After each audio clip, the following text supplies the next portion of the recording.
Un des vrais enjeux pour le prochain quinquennat, c'est la balance du commerce extérieur. En clair, c'est le fait que la France, comme vous le savez, elle a un déficit commercial très important, de l'ordre de plus de 80 milliards d'euros.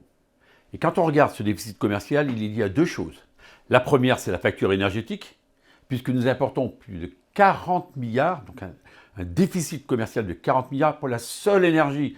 C'est l'essence, c'est le gaz, c'est une partie d'électricité, bref, que l'on va chercher dans les pays qui nous entourent. Et là, il faut une vraie stratégie. Cette stratégie, ce sont les énergies renouvelables, et bien sûr, c'est la filière nucléaire. Alors, le président de la République a rappelé la semaine dernière qu'il allait relancer un grand plan d'énergie nucléaire, mais c'est indispensable, pas simplement par les fameux EPR, les surgénérateurs, mais par des petites unités, parce que cette autonomie énergétique, c'est l'assurance d'avoir une énergie décarbonée, c'est l'assurance de ne pas être dépendant des autres, ça veut dire que ça protège la France, ça protège ses industries et ses emplois, et c'est l'assurance aussi d'avoir naturellement une balance des paiements qui soit plus équilibrée en ayant un grand plan d'énergie renouvelable, comme celui d'ailleurs que j'accompagne dans ce département.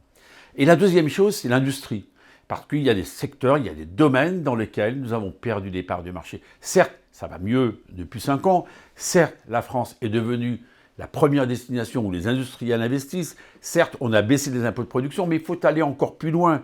Parce qu'on voit bien que la compétition fait rage et que sur les nanotechnologies, les biotechnologies, sur tout ce qui concerne la santé, sur tout ce qui concerne l'industrie du futur, on doit être encore plus à l'avant-garde de manière à ce que demain, cette France soit une terre d'emploi, plus encore que par le passé, une terre d'industrie, comme elle l'avait été et qu'elle a perdu cette capacité industrielle.